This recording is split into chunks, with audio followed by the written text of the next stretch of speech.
चरण की हम बात करें तो जो 55 सीटें हैं यहां पर सबसे ज्यादा चुनौती भारतीय जनता पार्टी के लिए है, क्योंकि पिछली बार जब 2017 विधानसभा चुनाव की बात करें, मोदी लहर के बावजूद 15 सीटें समाजवादी पार्टी निकालने में कामयाब हो गई थी। मुस्लिम बहुल इलाका है, जाट बहुल इलाका है और साथ ही साथ किसानों की नाराजगी भी भारतीय जनता पार्टी झेल रही है। ऐसे में कितनी बड़ी चुनौती इन 55 सीटों की हम बात करें रुहेलखंड की, तो बीजेपी के लिए आप देखते हैं? बिल्कुल सही कहा आपने जो तीनों फैक्टर्स कहे, किसानों की नाराजगी, मुस्लिम बाहुल्य और जाट समीकरण, मुस्लिम जाट समीकरण, ये तीनों पहले फेज में भी थे, दूसरे फेज में है। सोशियो इकोनॉमिक कल्चरल कंडीशन दोनों की लगभग सेम है। थोड़ा सा अंतर सिर्फ इतना है कि यहाँ पे जहां चुनाव हो रहे हैं, देवबंद भी है सहारनपुर में और बरेली स्कूल भी है। बरेलवी स्कूल जिसको कहते हैं, जो कि पूरी दुनिया में इस्लामिक एक सेक्ट का रिप्रेजेंटेशन करता है।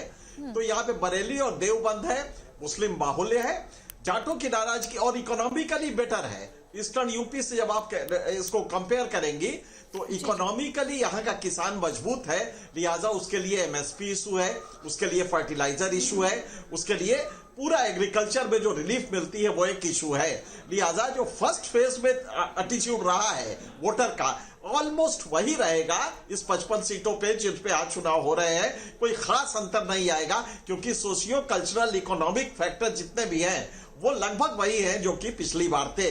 तो यहाँ पे अगर समाजवादी पार्टी मजबूत है तो इसका सीधा मतलब है कि दोनों phase by and large Samajwadi party मजबूत गढ़ है। हाँ, इसके आगे जब आप बढ़ेंगे तो चीजें थोड़ी थोड़ी बदलने लगेंगी।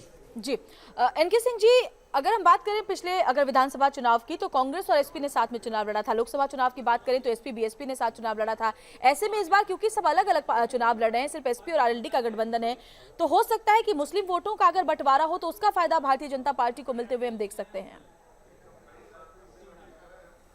आपने बिल्कुल सही कहा है कि मुस्लिम वोट अगर डिवाइड होगा तो जाहिर है कि समाजवादी पार्टी कमजोर होगी और ये फैक्टर बड़ा काम करेगा।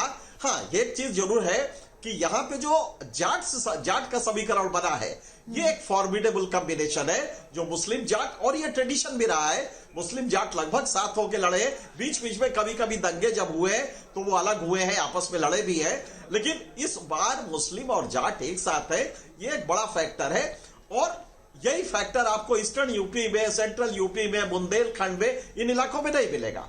लेकिन यहाँ पे एडवांटेज समाजवादी पार्टी इसलिए रहता है बाई एंड लार्ज, क्योंकि जाट के साथ आपने पहली बार जो ये सहयोग किया है, ये अपने आप में एक फॉर्मिडेबल कॉम्बिनेशन बनाएगा। हाँ, मुस्लिम वोट बटेंगे तो हमेशा समाजवादी पार्टी को नुकसान होगा, मायावती मजबूत होंगी तो भी बीजेपी को नुकसान होगा।